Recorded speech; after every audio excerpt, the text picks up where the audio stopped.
Here's the economic update for July 4th, 2026.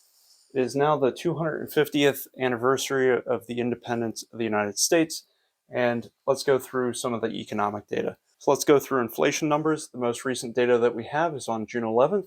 Our producers' price index was up 6.5%, and producers' price index core minus food and energy was at 5.1%. This is going up a bit quick. This is what the people that make your products have to pay basically before it goes to a shelf. On June 10th, we have our consumer price index. This is CPI. This is when you're going to the store and you would be, looking at what the price is on the shelf. This is up 4.2%, and core, basically it's minus food and energy, and this is up 2.9%. June 25th, we had our personal consumption expenditures. This is after you paid for it, what it actually reflects. So it went up 4.1%, and our PCE core minus food and energy is up 3.4%. All of these are above what the target would be for the Fed. Basically, the Fed has a couple of mandates. One is stable prices, keep it around 2%. And the second one is keep maximum employment, so you don't want to see unemployment go up. And 3, you want to have moderate long-term interest rates. So like think of mortgages on homes for 30 years, or if you think about the national debt that's been growing. So if you take care of the first two, the third thing should work itself out. But if they're out of balance, then the third one starts to have problems. This week we got data on jobs. On July 1st, we have our independent source from the ADP. We're up 98,000 jobs in June. Basically, these were in finance, education, health services, trade, transportation, utilities for the most part. There are other areas that did gain jobs, but not as significantly. On July 2nd, we have our Bureau of Labor and Statistics. This is the government data. We've added 57,000 jobs in June. We've had revisions to both May and April. May is now at 129,000 jobs. This was just revised down by 43,000 jobs. And then April is now at 148,000 jobs. This was also revised down by 31,000 jobs. So this is 74,000 jobs that don't exist that we thought existed. That's not good news. We also saw that the labor force participation rate went down. It's now at 61.5%. It went down by about 0.3%. This is where I really like to look because when you talk about unemployment, it's kind of like a little bit of a funny number.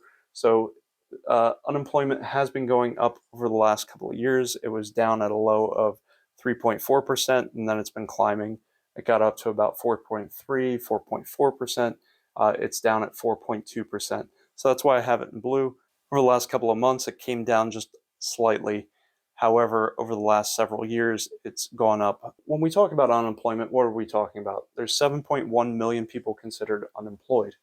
That means they've actively looked for a job in the last 4 weeks. If you haven't looked for a job in the last 4 weeks and you don't have a job but you want a job, that's not considered unemployed. That would be considered not in the labor force. So there's 6 million people not in the labor force because they haven't looked for a job in the last 4 weeks. And if you have a job, but it's a part-time job, but you want full-time work, you're also not counted. So that's another 4.7 million people that want that full-time work but are currently part-time. So if you look at the 7.1 and the 6 million people, add those two together, you're at 13.1 million people that do want a job, but unemployed is only counting 7.1 million people. So in reality, there's about 7.7% of people that are not employed but want a job and either have looked or not looked for work in the last 4 weeks. And then if you add all these numbers up, people that want full-time jobs that don't currently have a full-time job, so that's whether they have no job or they have part-time work but they haven't been able to get to a full-time job, is closer to about 10.5%. So if you look at the 27-week unemployment number, people that don't have a job but want a job and they're on unemployment, it's about 1 in 4 people have been unemployed for at least 6 months or more. On June 30th, we had our JOLTS report. There were 7.6 million jobs reported as being open and available. 5.2 million people were hired and 5.1 million people separated from their employment. Typically what I see is most people don't quit a job right now without having another job lined up. Now, if we look at the 7.6 million open jobs, and we look at only 5.2 million people were hired effectively, there's a difference between that. That's about 2.4 million jobs are left unfilled. It's approximately about a third of jobs are left open each month. So I'm saying, are those fake jobs? Are they just postings that go nowhere, or ghost jobs? Have you had any experience where you've been filling out application after application and it just doesn't seem to get anywhere?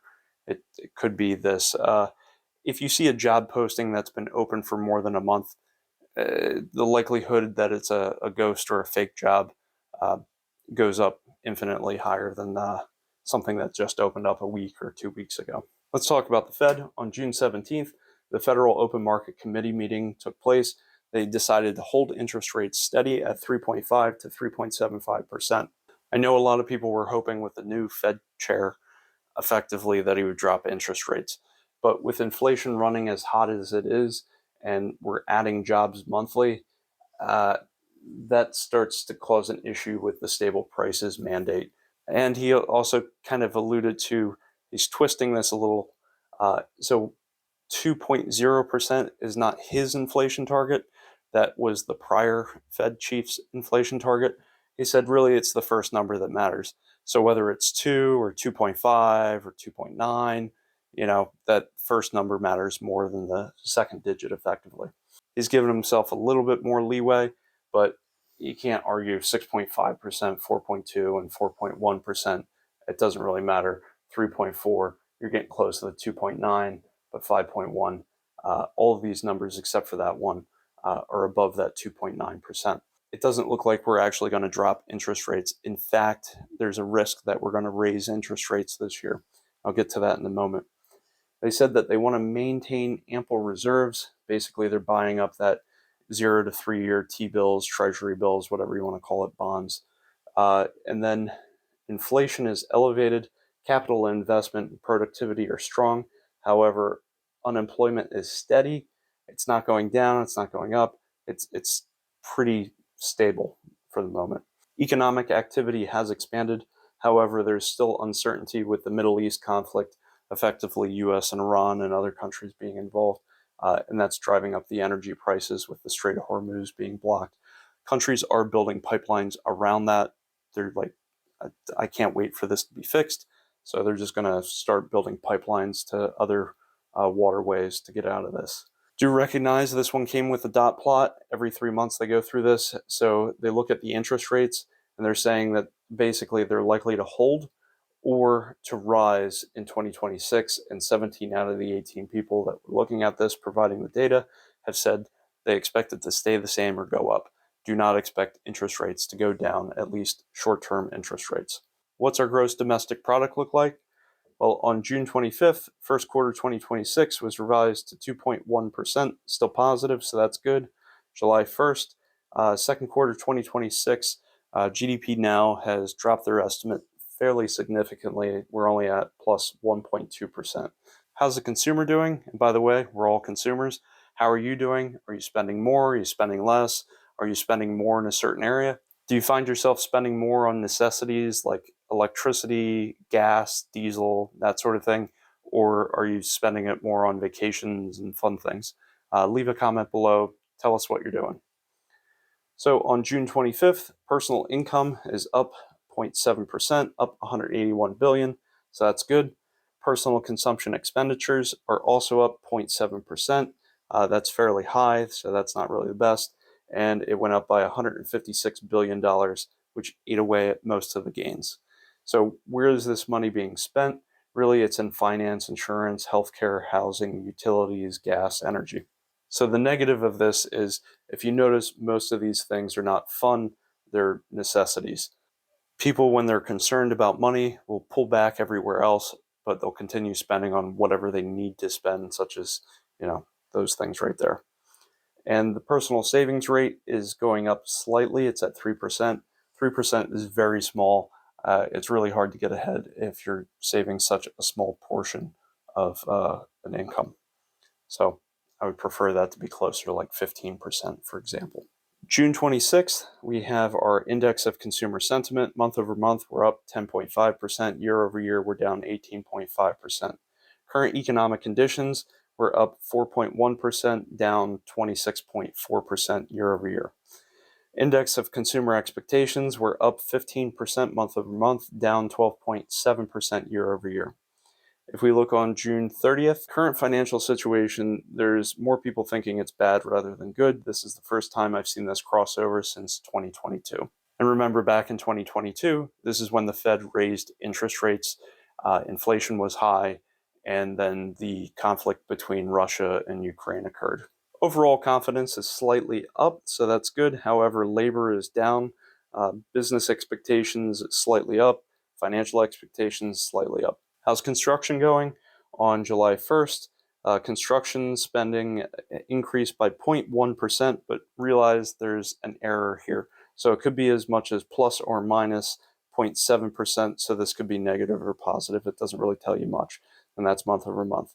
However, if you look at year over year, it's down 1.5% with an error of plus or minus 1.3%, so it's still negative regardless if you look at the error. It just could be worse effectively. We have our manufacturing numbers. So on July 1st, the ISM overall economy is expanding, manufacturing is expanding, but they're growing at a slower pace. Employment and new orders are contracting. Employment's been contracting for a while. New orders, this is the first month it's actually contracted in some time. So a couple of concerns that I want to raise. There's the yen carry trade. Effectively, people borrow money in yen and then convert it to US dollars and put it into the US stock market. If the exchange rate changes or the Bank of Japan increases interest rates on those loans, or the stock market goes down, people start pulling billions and billions of dollars out of the US stock market. That can lead to additional volatility in the stock market. There's the conflict between US and Iran. This is leading Iran to blockade the Strait of Hormuz, which is about 20% of the world's oil goes through this area. And with that being closed, that's basically why a lot of the fuel prices are so high, the energy prices are high, which is then basically raising the prices of everything. This is on again, off again, on again, off again. It's hard to keep up with. Now, a lot of those countries in the Middle East, they are building pipelines to try to circumvent this whole issue so they don't have to go through the Strait of Hormuz. That brings us up to the U.S. Strategic Petroleum Reserve.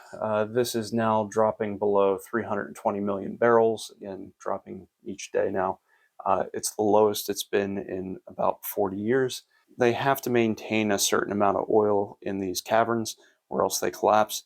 So I think they need to keep a roughly 100 something million barrels, so they can probably withdraw down another couple hundred million barrels. But this is the lowest it's been since the 1980s. Another red flag that's popping up is private credit. Morgan Stanley has started to limit some of their withdrawals. So if investors wanted to pull out of the private credit funds, they can't pull their money out. They have to leave it there. They can only withdraw a smaller portion of that. Do recognize there's IPOs that are coming out this summer. We had SpaceX come out, and there's going to be some AI IPOs as well. IPOs are just initial public offerings. A lot of them currently don't have profit. Things that are not profitable, I kind of hold back a little bit. The price just goes up when there's a lot of hype because there's a lot of demand, not a lot of supply. However, IPOs tend to have a lockup period where the people that have all these shares privately, that once it becomes public, they can start trading, but they have a lockup period, so they can't sell any of their shares for some period of time. It might be a couple of weeks, a couple of months. It's usually like, half a year, up to a year, something like that. After the lockup period ends, what typically happens is price tends to go down for a period of time. Reason being is the hype is gone, so there's less demand. You have added supply because people are dropping shares on the market for the first time. They didn't have the ability to do so previously. So then what happens is you have a lot of supply, not a lot of demand. Supply and demand have some equilibrium with price, and then price drops. It's basic economics. So currently, gold is trading at $4,193 per ounce, and all of the U.S. gold that the U.S. holds is at $42 an ounce. So with the strike of a pen, effectively, you could go from, I think it's 11 something billion dollars worth of gold at the current legal valuation, where you can convert that to the current value of gold, which would put you at gaining a little bit more than 1.1 trillion in gains, which is 1.2 trillion dollars effectively. They may offer bonds or something like that, but we'll wait and see. The negative of this is if you were to do that, it's like dumping $1 trillion of money into the market. You have more supply of money, same amount of goods and services, so then inflation usually would follow something like this. So if you have an extra $1 trillion just floating around, I would expect our inflation numbers to go up even faster. So with all this said, what am I doing with my money? Well, first and foremost, get out of debt, first thing to do. However, I would say it's okay to have, a primary mortgage that's a fixed rate, low interest mortgage on a home that you live in. You have to live somewhere. So after I make sure I'm out of debt, one of the things I'm doing is I have a 6+ month emergency fund. And this is in CDs and high yield savings. These are FDIC, so they're insured up to the limit. Why do I say 6 months? Well, it's really because people, when they're unemployed, about a fourth of them are unemployed for more than 6 months. So that's why I want that. Any money I need in less than 5 years, I'm going to keep that into like high yield CDs, high yield savings. These are currently at like 3.5%, 4% is what I've been getting. And they're FDIC, so that they're insured up to their limit of about $250,000 last time I checked. 3, any money I don't need for at least 5 years. This is where I'm using dollar cost averaging. I'm putting 70 to 80% into the S&P 500, about 10 to 20% total international fund, and about 0 to 10% into bonds. Now, do realize that bond value is inversely proportional to the interest rate, meaning that if interest rates go up, bond value goes down. And if interest rates go down, bond value goes up. So right now I'm not buying any more bonds because I'm concerned with the rising inflation. And if they start to raise interest rates, then my bond value goes down. I am holding a good percentage of bonds, maybe like 8% at the moment, but I'm not looking to buy any more bonds because of the inflation concern and that leading to raise interest rates. I also hold a lot of metal, so like I have gold and silver and aluminum, and I make body armor out of copper and steel, and I also reinvest in businesses I have or new ideas for businesses, or a farm or YouTube or Amazon or Google or whatever it might be. Thank you for watching. Please subscribe. I cover a lot of financial topics such as how to make more money, how to save, how to invest, how to be an entrepreneur, and limit your risk. If any of these interest you, please subscribe and have a great day.